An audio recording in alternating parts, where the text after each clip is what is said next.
Meu nome é Walter, sou casado com a mulher mais linda do mundo, a minha esposa Ângela. Nós somos casados há 27 anos. Nós temos 3 filhos. Nosso filho mais velho, Walter Neto, ele mora numa cidade bem longe daqui, uma cidade bem quentinha, chamada Toronto. É o contrário, bem fria. Deve estar mais ou menos só 29 graus negativos. Mas ainda bem que ele é casado com uma morena muito linda de Belo Horizonte. E eles moram lá em Toronto há mais ou menos 4 anos. E ela está esperando um bebê. E eu vou ser um avô pela primeira vez. Nós temos uma filha de 23 anos e o Felipe, que está conosco, de 21 anos. Mas então vamos lá. Nós moramos em Mogi das Cruzes e estamos aqui com muita alegria. No livro de Efésios, quem achou, diga amém. Amém. Capítulo 5, quem não achou, diga EBD. EBD significa Escola Bíblica Dominical. Mas para algumas pessoas significa é bom dormir.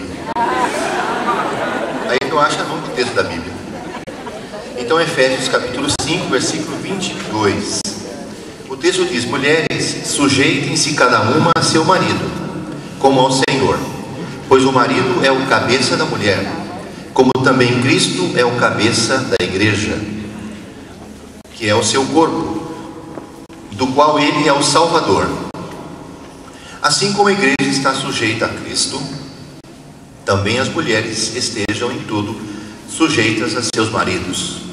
Verso 25, a partir daqui que nós vamos ministrar o estudo de hoje. Ame cada um a sua mulher, assim como Cristo amou a igreja e entregou-se por ela, para santificá-la, tendo-a purificado pelo lavar da água mediante a palavra. Verso 27, e para apresentá-la a si mesmo. Você pode gravar esse texto, grifar esse texto. O texto diz para apresentá-la a si mesmo. Então, a noiva que Jesus Cristo quer ter, Ele mesmo que está preparando, para apresentá-la a si mesmo. Olha os detalhes da apresentação: igreja gloriosa, sem mancha, nem ruga, nem coisa semelhante, mas santa e inculpável. Verso 28, da mesma forma. Então é como se Paulo estivesse dizendo, assim como Jesus está preparando a sua noiva, versículo 28 diz: da mesma forma, então o marido também deve preparar a sua esposa, ou ele deve ter a esposa que ele mesmo está preparando. Não é para ele ficar admirando outras mulheres, é para ele admirar a sua própria mulher.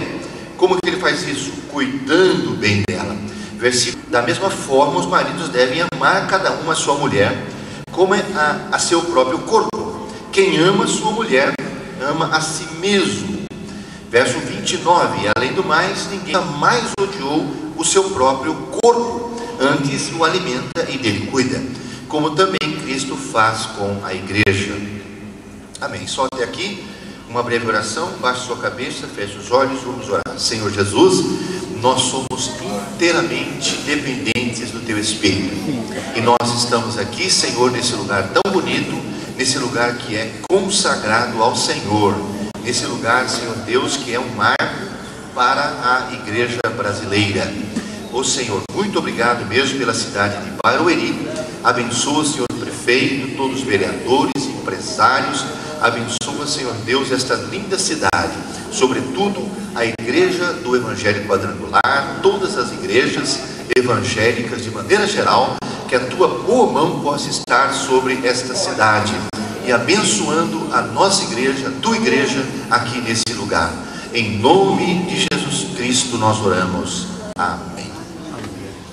Eu e minha esposa somos casados há 26, vai completar 27 agora no mês de julho. Nós nos casamos muito jovens. Eu tinha 20 anos e ela tinha 17. Nós estávamos naquele texto da Bíblia de 1 Coríntios capítulo 7, versículo 9. Aquele que não pode conter-se é melhor casar do que ficar abrasado. Ficar abrasado significa ficar em brasas. Deu na mesma, né? Bom, ficar em brasa significa ficar excitado, ficar doidão, pensando naquilo toda hora. Então eu disse para ela: a coisa está feia, vamos casar. Nós precisamos casar porque nós somos crentes. Crente não pode fazer essas coisas, né? E aí, meus irmãos, nós nos casamos muito jovens, sem nenhuma experiência. E naquele tempo não tinha um espaço como a igreja cria, como Deus permite ser criado como hoje, né? Um espaço para discutir os assuntos, para falar sobre a vida conjugal, a vida familiar, a vida sexual, a educação de filhos, como existe hoje. Eu me converti em 1980, em 81 eu casei. Então, é natural que surgissem problemas, como de fato surgiu. E esses problemas que surgiram na nossa vida, eles foram tratados pelo Senhor, bem lentamente, mas Deus tratou desses problemas. E além dele ter tratado desses problemas, ele também permitiu que eu e minha esposa pudéssemos ajudar algumas pessoas com a experiência que nós adquirimos, tanto a experiência prática como também do estudo da Bíblia, conhecimento da palavra de Deus. Em primeiro lugar, eu quero dizer aos irmãos que o casamento não é uma invenção do homem. O casamento é criação de Deus.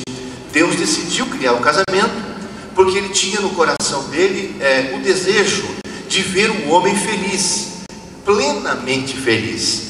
Deus quer que o homem seja feliz. O maior investimento na felicidade do homem foi feito por Deus lá na cruz do Calvário, que foi enviar Jesus para morrer em nosso lugar e permitir a nossa ligação de volta com Deus, nosso retorno para Deus. Então, meus irmãos, diz a Bíblia que Deus criou todas as coisas. Gênesis capítulo 1, está escrito que Deus criou todas as coisas, e depois que Deus criou todas as coisas, ele disse que era bom. O sol, a lua, os animais, os vegetais, Deus disse que era bom. Mas depois que Deus criou o homem, depois que Deus criou o casamento, Gênesis capítulo 1, versículo 31, Deus disse: e viu Deus, e eis que era muito bom. Então tudo era bom, mas quando Deus fez o casamento, ele disse: e viu Deus, e eis que muito bom.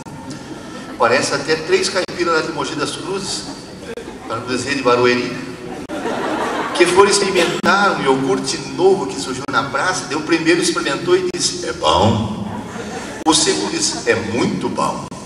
E o terceiro falou: é bom demais. Casamento para Deus tem que ser isso daí: bom, muito bom, bom demais. Se o teu casamento não está lá essas coisas, provavelmente porque você saiu do percurso.